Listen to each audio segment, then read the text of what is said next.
All right, here we go. I am going to attempt to get through this a little quicker, but this is just one more practice on factoring these out.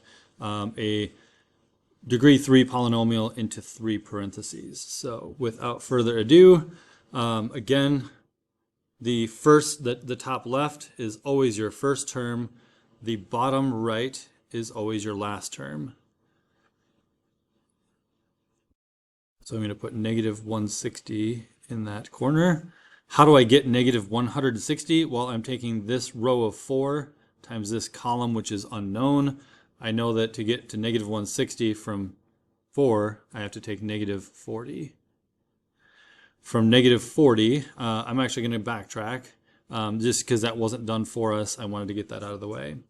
I'm going to go to the beginning.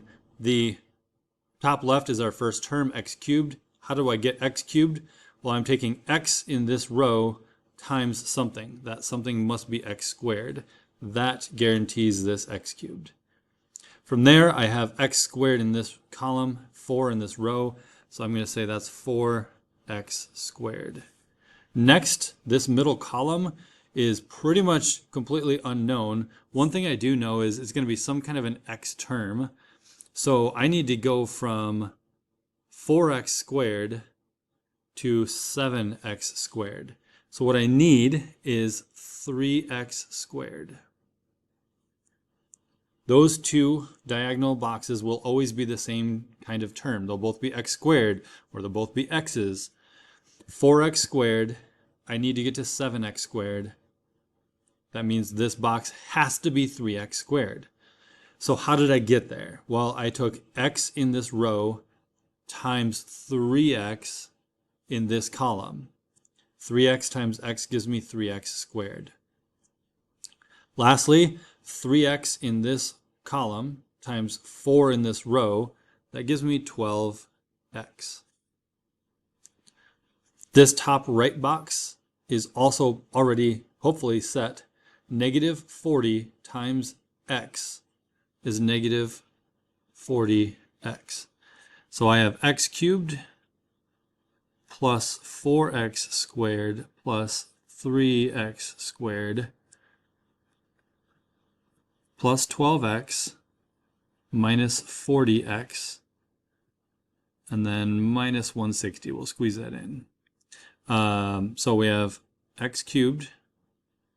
These two terms combine, 7x squared. These two terms combine to minus 28x. And then the 160 is all by itself. So that checks out. I got what I needed. So my first parentheses, by the way, down here in the bottom right, it's asking us, the first one they give us, that's x plus 4. I am now trying to take x plus 4 times x squared plus 3x minus 40. I need to break this into 2 sets of parentheses. To do that, I'm coming over here to this box.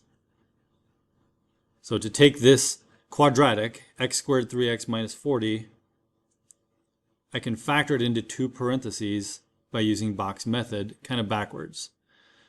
Again, don't forget, top left, just like before, my top left box right here is always my first term. So I've got x squared plus 3x minus 40.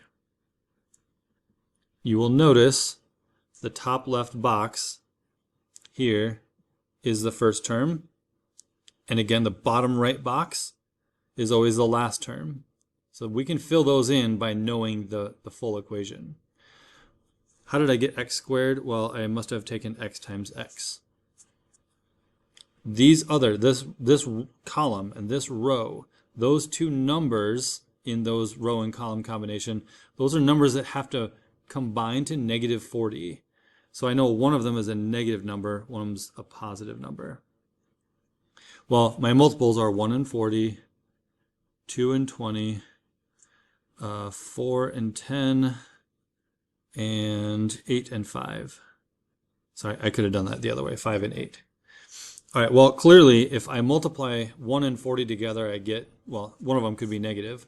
But the key is those two numbers as multiples have to add together to become 3x. So watch this. If I did 1 and 40, I add that, that's 41. That's not anywhere close to 3. 2 and 20, again, it's like an 18, maybe negative 18. Not correct. We're getting closer. 4 and 10 is 14. If I say 4 minus 10 or 10 minus 4, I'm 6. So I still can't get to 3 no matter what. I'm down to 8 and 5. 8 and 5 together, if I added them, is 13. But look at this. One of my numbers has to be negative. So either 8 or 5 is negative and the other is positive. So now if you really want, I'll erase this and we can start playing around with the combinations that are left. I can either take 5 minus 8 or 8 minus 5. 5 minus 8 gives me negative 3. So that one doesn't work. But 8 minus 5 gives me 3. And the reason I'm doing this is 8 and minus 5, take a look. My minus 5 must go up here and my 8 goes here. Check it out. 8, wow, I promise I can write that correctly. That's 8x in this box and negative 5x in this box. So when I take 8x plus negative 5x, I get my 3x. When I take 8, the row, times negative 5, the column, I get negative 40. So my factors are x minus 5 and x plus 8. We are done finding the factors of the original equation, x cubed plus 7x squared minus 28x minus 160. So there you have it, shortened version of it. Hopefully that helped. That's 2 of the ones in your worksheet. I think there's only 2 left. But again, please use this as a reference, not just today for the worksheet or this weekend when you're working on it. Use this as a resource for studying for the test and so on and so forth. Because again, practice will make perfect. So thank you for listening and we'll see you next time.